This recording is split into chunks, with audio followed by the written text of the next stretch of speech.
Hi everyone, and welcome to Unit 1, which consists of modules 1 through 4. Again, I am Dr. Scott, your instructor. Over the course of the next few weeks, you will engage in learning information including definitions, the 13 disability categories, and even the history of special education. You will learn key elements and processes that determine eligibility for special education services and supports, as well as who is represented in special education and who is underrepresented in special education.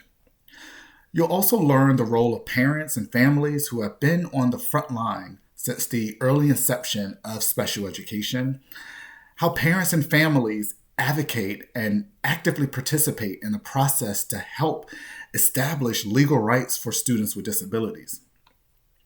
And you'll also learn to understand that disability is not a single condition. It's not a single story or a single category. It is a relationship between bodies and minds, the environments we move through, and the systems that decide what counts as normal. When we ask the question, what is disability?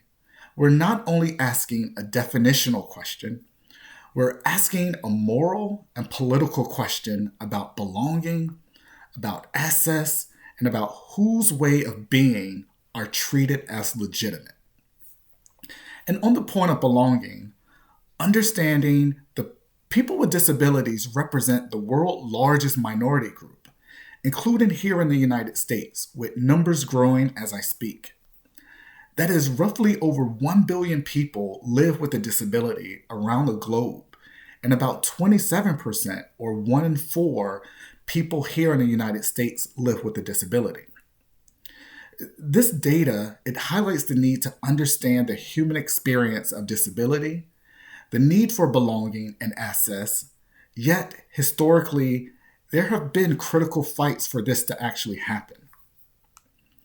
Historically, disability has been managed through exclusion, through segregation, and low expectations, often justified as care or special treatment. The modern era of special education rights emerged not from benevolence, but from struggles for civil rights and legal recognition.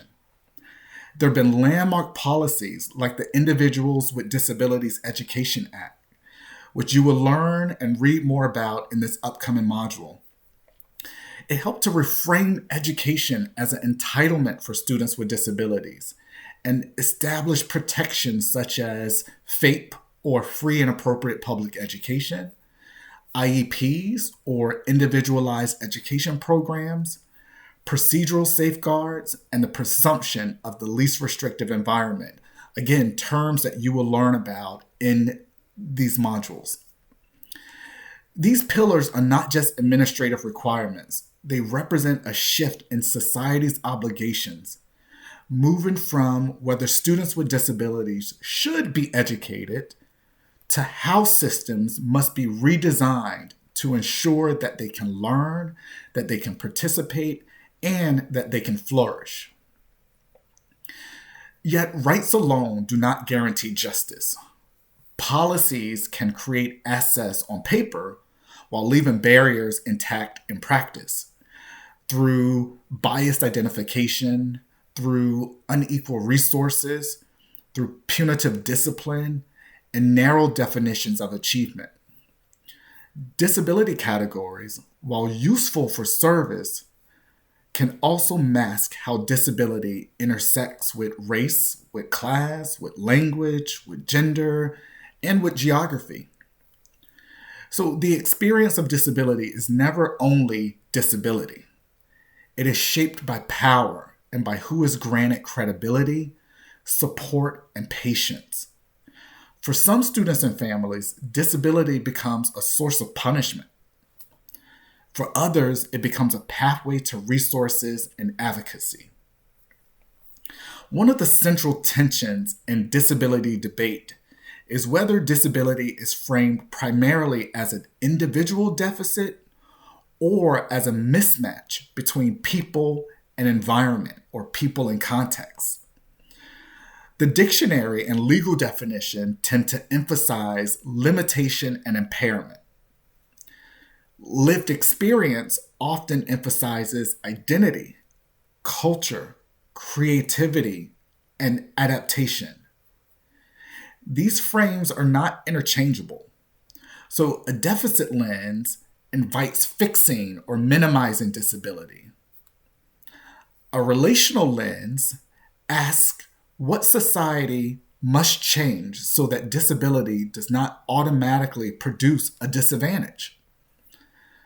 Assistive technology, for example, becomes a powerful example here, not as extra help, but as access to infrastructure. It does not lower the standards, it removes those artificial barriers, revealing that when we often treat as ability is frequently a product of actual design. But this is also why language matters. The words we choose can either reinforce stigma or affirm dignity.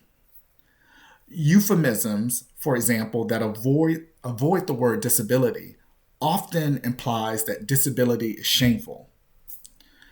Person first and identity first language debates ultimately point to a deeper truth. Respect is not a universal script, it's instead responsive, contextual, and grounded in how communities and individuals name themselves. And you'll learn more about person first and identity first language as you begin this week's readings and watching those videos. But the deeper takeaway is that disability is not a marginal concern affecting a small group. It is a neutral, or natural, I should say, part of human variation and a predictable part of the human life course. And to take disability seriously, then, is to take education seriously. Because education is where societies decide who is seen, who is supported, and who is prepared for adult life. The question is not whether students with disabilities belong in schools.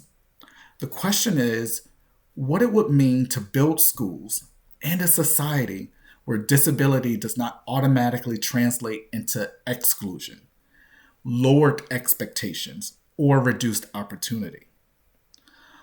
Ultimately, reframing disability is an invitation to move from compliance to commitment, from meeting minimum legal requirements to cultivating cultures of genuine belonging.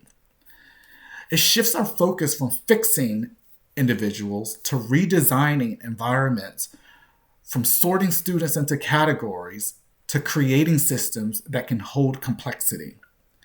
And it challenges educators to ask the most important questions of all. Not what's wrong with this student, but what is it about our systems that makes this student participation so difficult, and what are we willing to change?